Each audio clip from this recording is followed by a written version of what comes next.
السلام عليكم. حادثة حريق الشقة بحي الياسمين بوهران ما زالت تشغل الرأي العام، وهي راهي شاعلة مواقع التواصل الاجتماعي. راهي هذه الحادثة راهي ترند. الحادثة طبعا كما نعرفوا بطلها الشاب ناصر والمدعو بيتشو، اللي أصبح حديث الصغير والكبير في الجزائر وحتى خارج الجزائر بعد طبعا الموقف تاعو البطولي صبيحة يوم الجمعة، حيث تسلق هذا الشاب واجهة العمارة من الطابق الأرضي إلى غاية الطابق ال11، متسلقا من أجل إنقاذ طفلين. هذا الطفلين حاصرتهم النيران. صراحة كان عمل بطولي، وهذا ليس بغريب عن أبناء الجزائر الأبطال. يقول لك هذاك الشبل من ذلك الأسد، كانوا أجدادنا وأبائنا أبطالا فخلاو أبطال وراهم. هذا الشاب كرمه الله من قبل السلطات الولائية لولاية وهران. طبعا نعطوه منصب عمل بمطار وهران، ومنحوا لوالدته أعطوها عمرة مع كل التكاليف خالصة، كل التكاليف تاع العمرة خالصة. وأمه البارح قالت أن هذا الشاب وليدها، هذا البطل خاطب، عنده بزاف من اللي خاطب، بصح ما قدرش يدير العرس نظرا لحالته الاجتماعية. إنسان فقير، ما عندوش باش يكمل ويدير العرس، على هذيك بطل. زادوا خرجوا بعض المحسنين من وهران قالوا لها ما تخميش خلاص في عرسه، احنا علينا عرسه. مزايا كثيرة وتكريمات لا تعد ولا تحصى، ونقولها ونعودها، يستاهل كل هذا الخير لأنه أنقذ حياة طفلين، وكان شجاع وكان بطل بمعنى الكلمة. ولكن أنا حبيت نوجه كلمة أولا للسلطات المعنية بوهران، وهذا بخصوص العائلة اللي تحرقت لها دارها، وللإشارة أن السيدة أم الطفلين تعرضت لحروق على مستوى الذراعين. البارح شفنا مقطع فيديو من السبيطار، كانت ما زالت في السبيطار في حالة حالة صعبة، محروقة، وصرحت من خلاله وروات تفاصيل الحرق، كيف حتى صرا الحرق. قالت أنا كنت برا وجيت داخلة، شعلت الضوء وبها تنفجر الشقة ويصرى هذاك الحريق. ولكن ما يهمنا هو اللي صرا ومكاتب الله. المهم وليداتها منعوا، وهي تانيك منعت، بالرغم أنها راهي محروقة بصح منعت الحمد لله.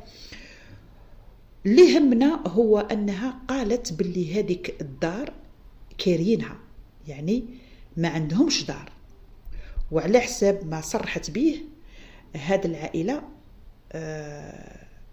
ما عندهمش، عائلة فقيرة جدا. لهذا حبذا لو السلطات تأخذ حالة هذه العائلة الفقيرة بعين الاعتبار، ويوفروا لهم سكن لائق، خاصة كما رانا نشوفوا في الصور النيران التهمت اليابس والأخضر حتى الجدران، ما خلت والو في الشقة، والشقة مش تاعهم كارينها. وكما نناشد الناس وهران اللي معروفين بخصايلهم، معروفين بالكرم والجود، وما يتأخروش، الناس وهران ما يتأخروش في فعل الخير والإحسان.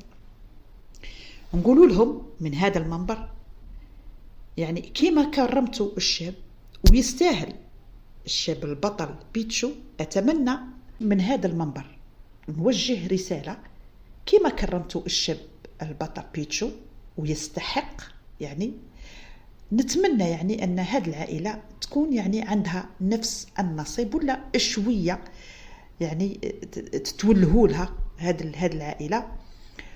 وانا متأكدة من ناس وهران مش رايحين تغيب عليهم هذه، ومش يعني رايحين يخلوا هذه العائلة هكذا، قادرين على التحدي لإسعاد هذه العائلة الفقيرة وهذا الأطفال اللي ربي كتب لهم النجاة وحياة أخرى بفضل طبعا هذا الشاب البطل اللي ربي سخره لهم. هو ربي اللي سخر هذا الشاب، والشاب ما كانش منعزين، وكان يعني بطل وكان شجاع وتسلق ونجاهم.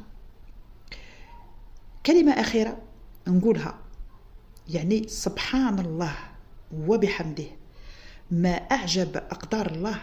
فقد تكون المصيبة عند قوم، لكنها يعني عند قوم، المصيبة كانت عند هذه العائلة لكنها فتحت باب رزق وخير لغيرهم، للبطل اللي انقذ الطفلين دون أن ينقص ذلك من ألم المصابين. طبعا هو كي راح انقذهم وكان بطل ما نقص من ألم تاع المصابين أكيد.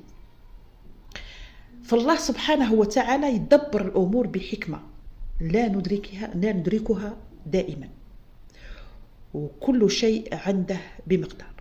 وفي هذا الموقف شاء الله أن يجد هذا الإنسان، يعني بيتشو المدعو بيتشو، هذا الإنسان ناصر، سموه ناصر ويعيطوا له بيتشو، عملا في ذلك اليوم في المطار.